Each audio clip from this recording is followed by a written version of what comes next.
Hello guys, welcome back to my channel. এটা হচ্ছে 5 সেপ্টেম্বরের ব্লগ। এই বছর টিচার্স ডের গিফট হিসেবে আমরা ম্যামকে স্ত্রী 2 দেখাতে নিয়ে গেছিলাম। এখানে আমরা বাস স্ট্যান্ডে দাঁড়িয়ে বাসের জন্য ওয়েট করছিলাম আর আমি একটু ব্লগ বানাচ্ছিলাম। আমাদের শোটা ছিল 5:30 থেকে, তাই জন্য আমরা আগে গিয়ে ছবি তুলে নিয়েছি একটু। আমরা যে টাইমে শো নিয়েছি সেই টাইমে অলমোস্ট হল ফাঁকাই ছিল, যেটা তোমরা ভিডিওতে দেখতেই পাচ্ছ।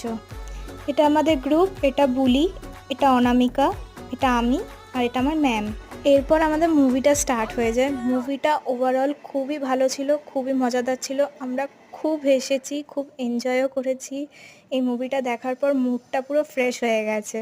এই মুভির এই গানটা আমার সবথেকে বেশি ফেভারিট, তাই জন্য আমি হলের রীতিমতো নাচতে শুরু করে দিয়েছিলাম। এতটাই ভাল লাগে আমার এই গানটা। তোমরা টিচার্স ডে কে কীভাবে কাটিয়েছো আর আমার এই ব্লগটা কেমন লাগলো দুটোই কমেন্টে জানিও। দেখা হচ্ছে পরের ব্লগ।